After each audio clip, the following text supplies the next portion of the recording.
Welcome to the board of the Bantu. And the reason that I have pulled the camera to be real close is because I do not have a camera one. And now I cannot find my little microphone thingy that I was sticking to right here to talk. So I just decided the hell, I would just keep going on. The show must go on. I really cannot get any great equipment until I get home, Port Elizabeth, and I acclimatize because I've never been there, and then, and then I can go shopping. So for now, I apologize for the sound. I apologize for the quality because even this laptop is giving me a really hard time. It's like even this laptop is giving me a really hard time, and I hope that when I do get home to South Africa, I will be able to replace that which is broken. So welcome to the Bantu. This right here is the board of the casa because I'm their baby. Okay. I'm their baby. Okay, let me sit my head to my forehead. I think it should be on my forehead. Right. And I love my hats. It has taken 2 years to get one. It is the right height and the right everything, and it's making my grandmother very happy because it represents her culture. When we got this hat, my ancestors were saying, if you're going to have a hat like that, let there be peacock feathers. And I didn't understand peacock feathers. I didn't understand peacock feathers. I was like, why peacock? But peacock is beautiful. And my ancestors kept on saying, peacock feathers, not ostrich. And my grandma kept saying ostrich for my people, right? Anyway, the point is I just learned that Port Elizabeth and the Eastern Cape has got, Port Elizabeth in particular, has got peacocks everywhere. And I was like, damn, this is why my grandpa was insisted that the feathers be peacock. So when I go to Port Elizabeth, I'm going to buy me some peacock feathers and I'm going to get another hat made in honor of the casa. So there you go. So this is a hat that my grandmother ordered from her maker. A maker is someone whose ancestors does this job. I really didn't know what I was going to get from her until I got it. I just literally told her that I need a feather, I need the feathered hat, and she went to work. And when I held it, I said, "Oh my goodness!" And grandma says, "That's it," and she knew that was it because she'd made like 30 of them at the same time. And she literally said to me, "Go, keep walking, keep walking. That's not yours. That's not yours. That's not yours." And we got to this hat, and then she said, "That's yours." So I said, "Oh, so flamboyant." But Grandma Shepherd's is flamboyant, so flamboyant. And Grandma said, "That's it." And I thank God for my culture and all that jazz. So welcome to the reading of Jeezy today. I'm doing two readings. One is strictly for Patreon, and it is African Americans under genocidal attack, because there has been so much talk by African politicians. They've been accusing the United States of genocide when it comes to African Americans. It's such a big deal in Africa right now. Like, the politicians are talking about it. And at first, I wasn't paying a lot of attention, but it kept being talked about. So I decided, let me check it out. Are African Americans under genocidal attack? Is the United States trying to erase them? So you know what? That reading is going to be strictly for Patreon, and please join my Patreon. I really need subscribers. Okay, and this reading is Jeezy and Jeannie Mai. This, because we were very fascinated, my ancestors and I, when we did the Instagram reading of it, and my grandma this morning said, we're going to do Jeezy and Jeannie Mai. So Jeezy and Jeannie Mai, their relationship. Okay, I do believe doing some posts about it, but I have never I have never, ever, ever done a real reading. So the volume is going to be a little bad. So, put on your headphones, do what you got to do, because it's going to be like this until next week when I find another tiny little microphone to clip in bots, and then it'll all be good. It's going to be bad. The volume is going to be very bad. Just, deal. And I don't like the camera work, and all that stuff. But what can I do? So anyway, right now we're going to go into Jeezy and Jeannie Mai. I'm looking for their picture because my ancestors like to use pictures as well for strong energy, and so that we don't get those errant souls that want to run and claim somebody else's soul as theirs. There are a lot of souls that are like that, and a lot of people who are like that. So we got Jeezy and Jeannie Mai, and that is 6 days ago. Okay, whatever. I'm just going to take a picture of the two of them so that my ancestors can take a look. Okay. Um, FYI, you don't just get a hat like this, you earn it. FYI, I'm so tickled pink. You don't just get a hat like this. You earn it. And I've been earning it for the last 2 years. Okay. I'm very pleased with myself. Alrighty, so I'm gonna try to yell as much as I can in Bantu fashion. And look at this, the darkness. Okay. Oh Lord. Okay. I'm gonna try to yell as much as I can in Bantu fashion. Let me move this so that I'm not completely. Oh no, it's even worse. So we're just gonna rock and roll. Yeah. Oh, perfect. Okay, I'm gonna try it. Yeah, because I know there are people who like to watch me throw the shells. So I'm gonna do this, right? I think we're good. We're good. I'm gonna try to use my loudest voice so that you can all hear me clearly. So yes, I'm screaming. Okay, I'm screaming so that you can all hear me clearly. Alrighty, I'm gonna move myself to the little center part right here, and we are going to begin the reading of Jeezy and Jeannie Mai. Okay, let's get down to the bottom of it. Why did they break up? I mean, why not? We don't have lives. Alrighty.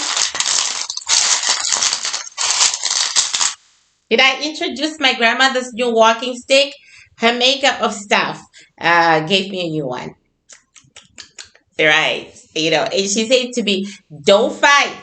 The maker said to me, don't fight with the dark. Do not fight with people who, the dark side. Do not fight. Your last walking stick went via the dark side. When it broke into pieces, it went via the dark side. Do not fight. And I think, no more. I don't fight anymore. So this one is highly likely going to remain safer. I hope. Alrighty.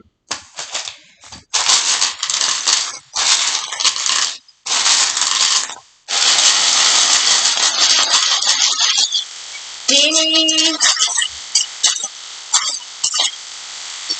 Jeannie. Jeannie, this I think is the first Asian I'm really doing. Actually, she's the first Asian I'm putting in my plate in front of you guys.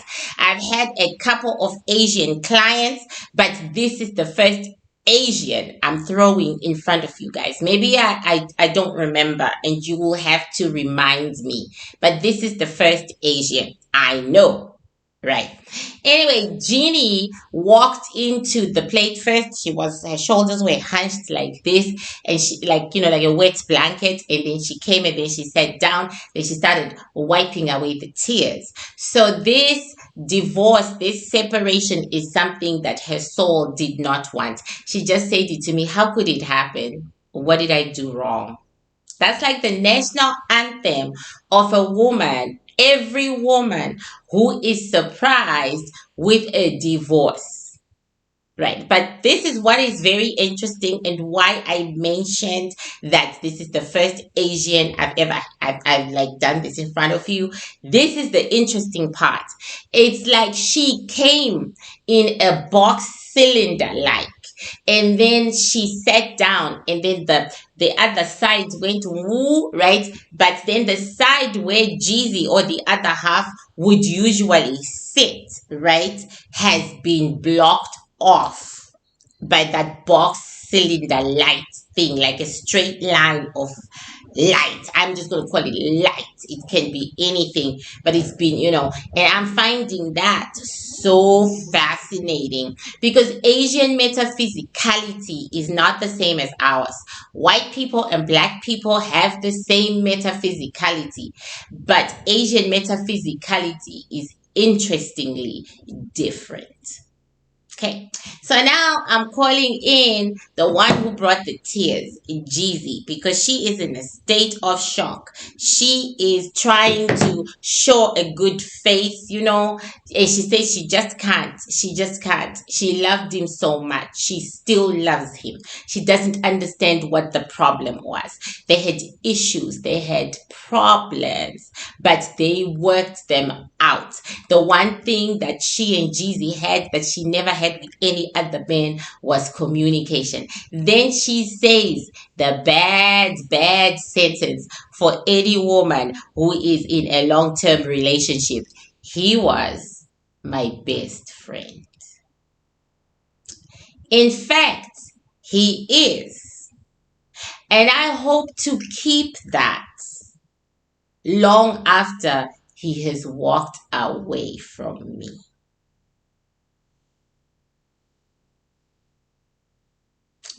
Okay.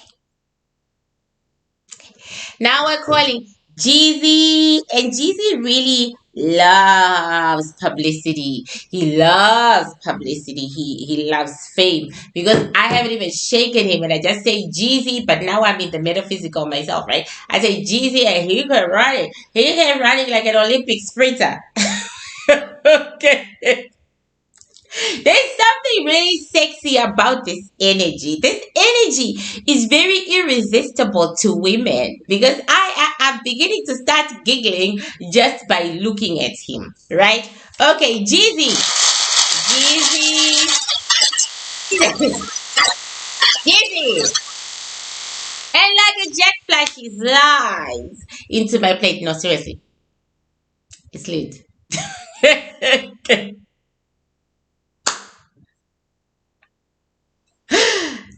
He slid. Okay. So like a jack flash, he slides into my plate and then he stands there for a while. He looks at Jeannie. He actually goes to her. He holds her hands. She hugs him. He hugs her back. But you know what? He's not standing between her legs as most men will do when they want a woman in bed. He is like standing beside her. He's giving her a side hug. And then he doesn't go past the barrier. He goes around the barrier and then he goes to sit, but he doesn't even sit close to the barrier. Oh hell no. The dude is sliding. So him and her are like it's an angle like this. I mean, whatever you get it right.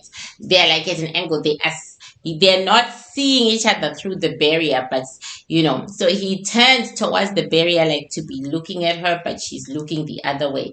Jeannie is cold by nature. She's a very cold person. She's very aloof and very remote and whatever. More suited to her ex husband than she is to this passionate man that she adores and who doesn't adore her anymore. So, hi, Jeezy. He says, hi. And I'm like asking, why did you run out on your wife and kids? It was time. I was done. You can't give love to a stone. Okay. Was she a stone? She was a stone. And when the kid was born, she pushed me out of her life. For the kid, it was even worse. I wasn't having it. I wasn't. Okay. Let's carry on. Time is ticking. Jeanie and Jeezy, show me your relationship. Jeanie and Jeezy, show me your relationship. Jeanie and Jeezy, show me your relationship. Show me your relationships, people. Show me your relationship. And this is what we got. Okay, so a shell fell. That relationship is over. It's never coming back, no matter what. It's a done deal. It's a goodbye. It's a we used to know each other, but it's a done deal. It fell, and it fell on whose side? I'm just seriously, guys. I can't even put my thing here because these two have so many financial um projects together, right? It fell on Jeannie's side and Jeezy. So Jeannie is to the left and Jeezy is to the right, and Jeezy is gone. Jeezy is gone, gone, gone, gone like the wind. Gone, gone, gone. He's facing the right, which means he's going back to who he used to be before Jeannie. Jeannie, on the other hand, is not attempting. She kind of is. He has put a barrier between himself and her. And that barrier is impenetrable. So he's not talking to her, he's talking to lawyers. Okay. And the lawyers are talking to her. She's trying to talk to him personally. She wants to have a one on one. He's not interested. So, who had the money in this relationship? Jeannie did. Jeannie had a hell of a lot of money. Jeezy had very little.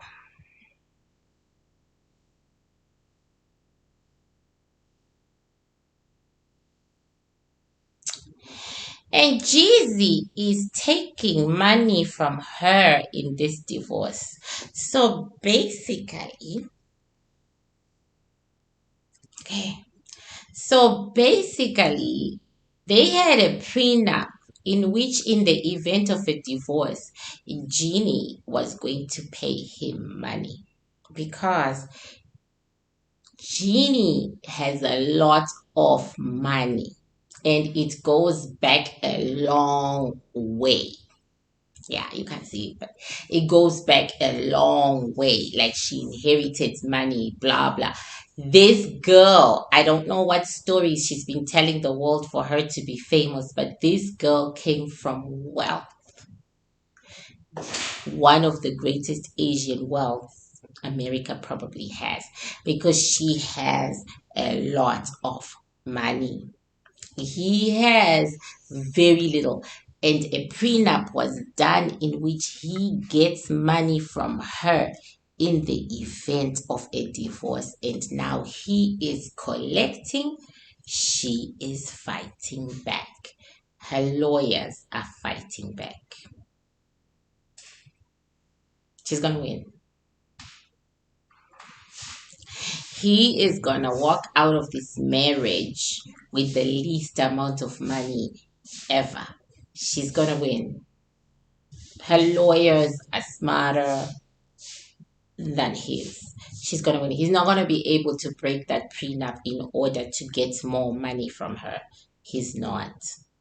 She, on the other hand, is exactly how he described her. Jeannie is very cold. She's hard to reach as a person. She is difficult to understand. She's just like, that type of person, unless if there's a camera in front of her. Love is difficult for her, and that's what she's saying. This is Jeannie, and this is, you can't see him, but this is Jeezy. Okay.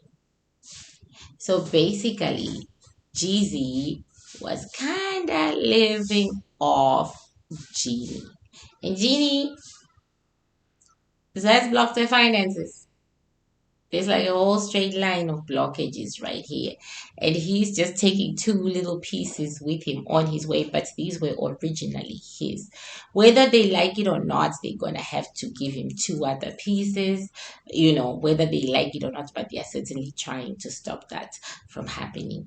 He has definitely done measures to block Jeannie away from me. Say she's toxic. Besides, there it goes. I don't really like a woman with a baby. It becomes about the kid and it stops being about you. And there's something just weird about effing a mother. My ancestors did say it.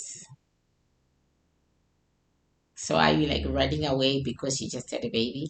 Says, yeah, pretty much. I never thought we would want a baby. The reason I got with her was because she said she didn't want kids. Then all of a sudden she changed her mind. Why did you change your mind, Jeannie? Her friends showed her that there was no loyalty in this world. She was like taking, spoiling her friends' kids and stuff like that.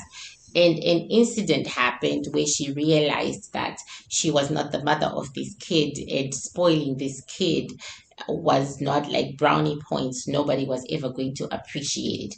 She's saying, then I felt lonely. Then I felt completely alone. Then I felt like I was missing out on life's events because I wouldn't have a baby.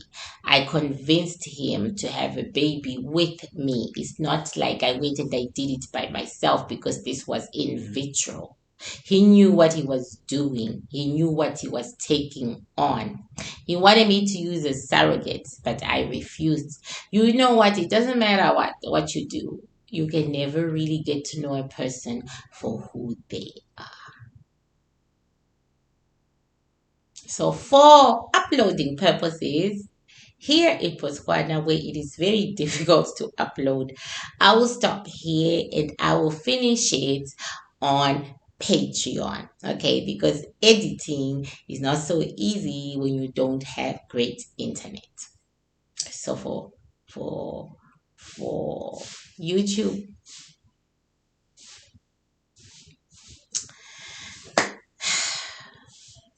be kind to yourselves, guys.